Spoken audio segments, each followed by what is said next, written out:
Please subscribe, like, and turn on the notification bell to see more upcoming videos.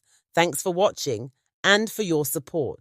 Ukamaka stood before the gleaming glass doors of Adama Beauty, taking a deep breath.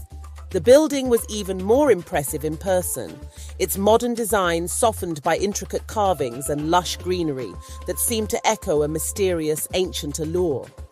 As she walked through the doors, the faint scent of exotic flowers lingered in the air, mingling with a fragrance that was both alluring and slightly unsettling. She couldn't quite place it, but it had the effect of heightening her senses, making her more aware of her surroundings. Inside, the studio was immaculate, with soft lighting that seemed to flatter everyone who stepped inside.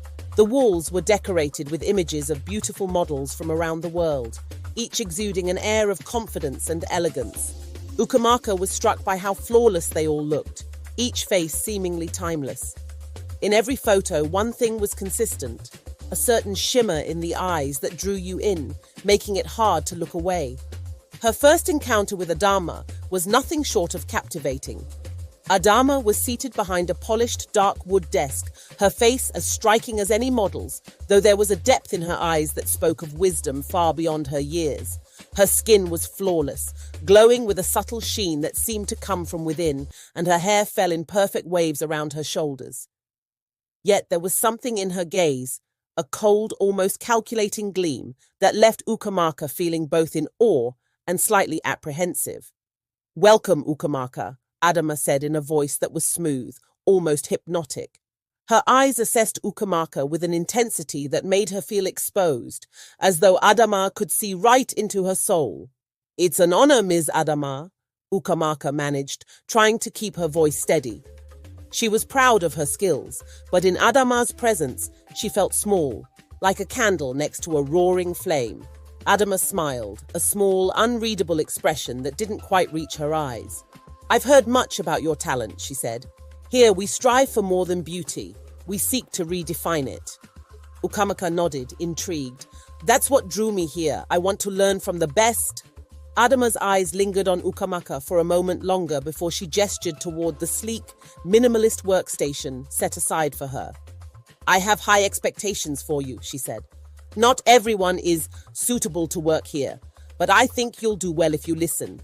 Remember, beauty is a responsibility, a sacred art, and it comes at a price." Ukamaka felt a chill run down her spine at Adama's words. She wasn't sure if it was the way Adama said them or if it was something deeper, a sense of foreboding she couldn't shake. Yet she pushed the thought aside, determined to make her mark. She told herself it was just nerves. As Ukamaka settled into her workstation, she couldn't help but glance back at Adama's office, where the enigmatic woman was watching her through the glass walls, a strange smile playing on her lips. Ukamaka's first day started with observing Adama's team, each of whom moved with meticulous precision. Yet there was an unspoken tension in the air, a hesitation whenever someone approached Adama. At lunch, Ukamaka introduced herself to her colleagues, trying to break the ice. But when she asked about Adama, the room grew quiet. One of them, Ijeoma, warned her with a half-joking smile. "We don't talk about her too much. It's better that way." Ukamaka laughed, but Ijeoma's expression remained serious. She sensed a kind of reverence in Ijeoma's tone, tinged with a hint of fear. She would need to tread carefully. By the end of her first week, Ukamaka felt an odd sense of rhythm in the studio. She saw how every member of the team deferred to Adama, almost as if she had some hold over them. There were certain routines they followed each morning, odd rituals involving scented oils and small vials of liquid that struck Ukamaka as unusual. She brushed it off as another eccentricity of the beauty world, yet a small part of her couldn't shake the unease that lingered whenever she saw Adama pour the liquid into her hands, her eyes closing as if in silent prayer. One evening, Ukamaka stayed late, organizing the products and preparing for the next day. She noticed Adama in the corner of the studio, performing what seemed like a private ritual. She was holding a crystal vial, pouring a shimmering blue liquid onto her palms, murmuring words that Ukamaka couldn't hear. It was the same vial that Adama used each morning, the one her team touched with reverence. But now, under the dim lights, the liquid seemed to glow with an unnatural light. Ukamaka's breath caught as she felt a faint prickle on her skin, a strange energy that left her both fascinated and fearful. One night, Ukamaka spotted a door in the back of the studio that she hadn't noticed before. It was slightly ajar, and strange, low sounds echoed from behind it. Drawn by a mix of curiosity and dread, she moved closer, but just as she was about to peek inside, a Dharma appeared, closing the door swiftly. Her eyes bore into Ukamaka's, her face expressionless. "Some places are not for everyone," she said softly, her voice like ice. Ukamaka quickly retreated, feeling the weight of Adama's gaze long after she returned to her workstation. Ukamaka receives a mysterious package from Adama, a luxurious makeup kit that promises to enhance beauty beyond natural limits. Though intrigued, Ukamaka hesitates to use it, unsure of its origins. Ukamaka decides to test the product on herself, and the results are astonishing. Her skin becomes flawless, and her confidence soars, but she begins to notice subtle, unsettling changes in her behavior and thoughts. Late at night, Ukamaka begins hearing faint whispers. At first, she dismisses them as her imagination, but soon they grow louder. She starts to feel as though something is watching her. Ukamaka finds an old photograph of Adama in an abandoned part of the studio, showing her in a different light, more youthful, but with a strangely cold, distant expression. This fuels Ukamaka's suspicions. Ukamaka stays late at the studio and witnesses Adama performing a mysterious ritual with her staff, involving blood sacrifices and the chanting of ancient words. Ukamaka is horrified, but she struggles to understand what she's seen. Ukamaka finds a journal hidden in Adama's office that details her use of forbidden rituals to maintain her youthful appearance and immense power. The more Ukamaka reads, the more she realizes the dark cost of Adama's beauty empire. Torn between loyalty to Adama and the truth she's uncovered, Ukamaka faces a moral dilemma. She wonders whether she should expose Adama or continue to benefit from the incredible beauty products she's been given. Ukamaka confronts Adama about the rituals, and Adama reveals her secret. She is not simply preserving her youth, but has become immortal through the use of dark magic. The price, however, is the souls of those she traps with her allure.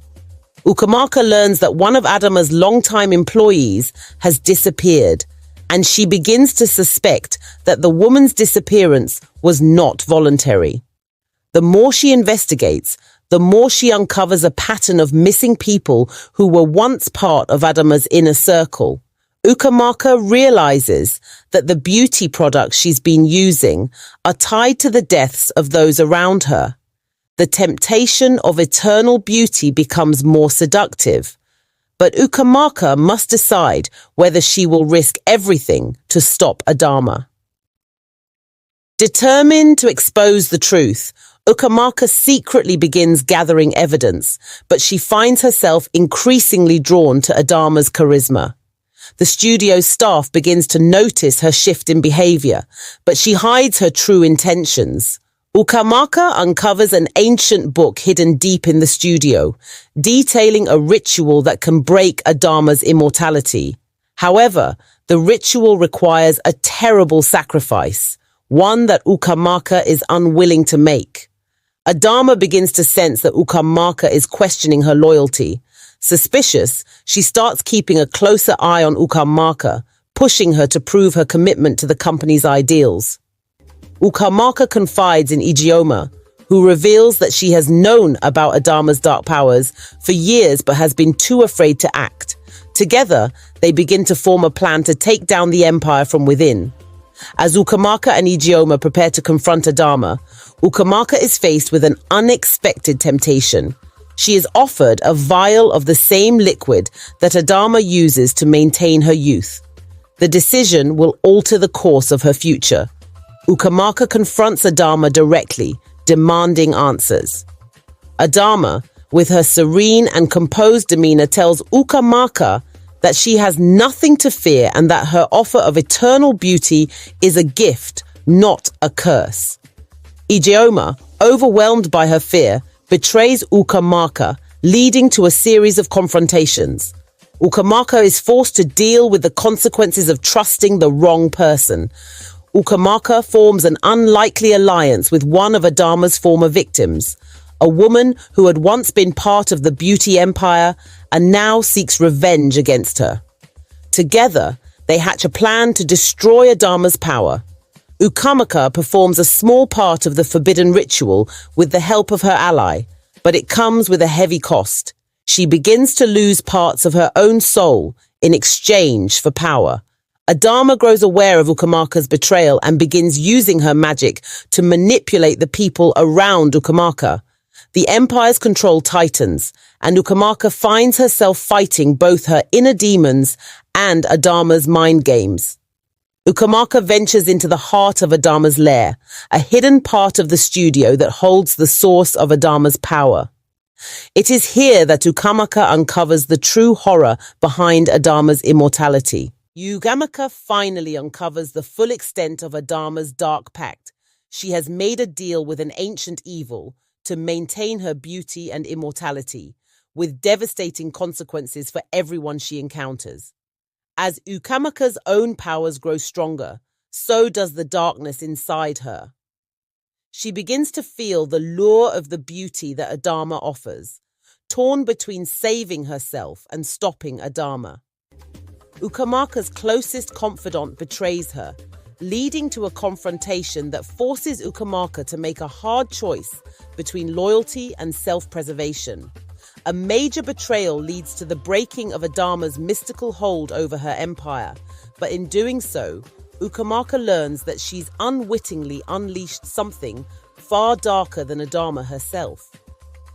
As Ukamaka begins to understand the true scope of Adama's power, she discovers that Adama's immortality is tied to an ancient celestial event, a rare eclipse that occurs once every 100 years. This event will empower Adama like never before, giving her complete dominion over life and death. Ukamaka, realizing the magnitude of the coming eclipse, struggles with her growing desire for the same power that Adama wields. The temptation to use the forbidden rituals herself becomes almost unbearable as she feels her soul slipping away. Desperate, Ukamaka reaches out to Adama with an offer of truce.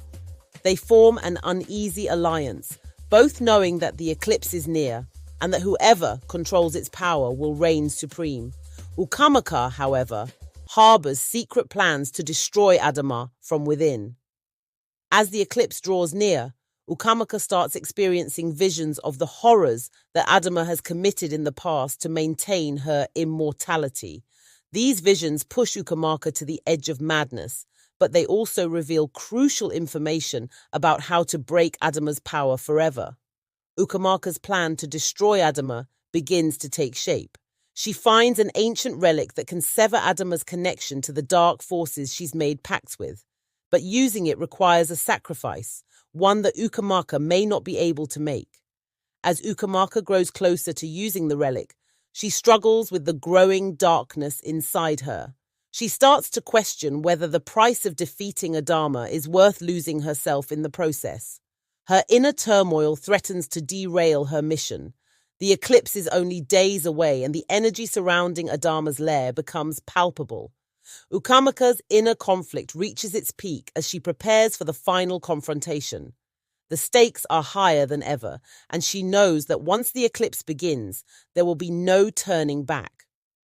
In a bold move, Ukamaka infiltrates Adama's ritual chamber on the eve of the eclipse, seeking to use the relic to break her hold on the dark forces. But as she gets closer to her goal, Adama catches on, and a fierce battle of wills begins. Adama offers Ukamaka a final choice: join her in eternal beauty and power, or face the consequences of defying her.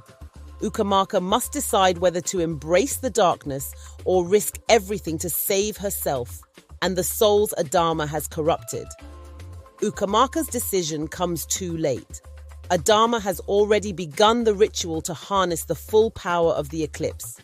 Ukamaka races against time to stop her, but the ritual unleashes a force so powerful that it threatens to destroy the world itself. As the eclipse reaches its zenith, Ukamaka is forced into a final confrontation with Adama. The power of the dark magic consumes everything around them, and Ukamaka must find a way to stop the ritual without being consumed by the same force. In a desperate move, Ukamaka uses the relic to sever the connection between Adama and the dark forces, but doing so comes with a heavy cost. Ukamaka is drained of her own life force, and for a moment, it seems as though she will be lost to the darkness forever. Adama, weakened by the ritual's failure, tries to escape the consequences of her actions. But Ukamaka's sacrifice has set in motion a chain of events that will force Adama to face the full wrath of the forces she has wronged. As the dark magic begins to unravel, Adama's immortality is shattered, and she is forced to confront the weight of her actions. Her beauty, once her greatest strength, begins to fade, and she realizes that she is no longer untouchable. Ukamaka, though weakened, survives her ordeal. The ritual has broken Adama's power, but Ukamaka is changed forever. She now possesses a new, deep understanding of the mystical forces at play and vows to never let them consume her. With Adama's empire crumbling, Ukamaka begins to restore the lives of those affected by Adama's beauty products. She works to undo the damage, starting with the victims of the beauty rituals who were trapped in eternal youth. Ukamaka, now seen as a heroine, grapples with the aftermath of her actions. She begins to rebuild her own life and finds strength in the bonds she's formed with the people she saved. But the darkness still lingers, and Ukamaka knows that she must stay vigilant. Ukamaka starts a new movement, teaching others about the dangers of beauty, vanity, and the cost of immortality. She is determined to ensure that the mistakes of the past are not repeated, hoping to build a world where beauty comes from within, not from dark forces. The world begins to heal, and Ukamaka finds peace. She reflects on the lessons learned through her harrowing journey, realizing that true beauty comes from self-acceptance and inner strength. She lets go of the darkness that once threatened to consume her. As Ukamaka stands in the ruins of the once powerful beauty empire, she looks to the horizon, knowing that her battle is over. The world is changing, and she has played a pivotal role in reshaping it. She walks away from the shadows, stepping into the light, knowing that she has won, not just against Adama, but against the dark allure of eternal youth itself.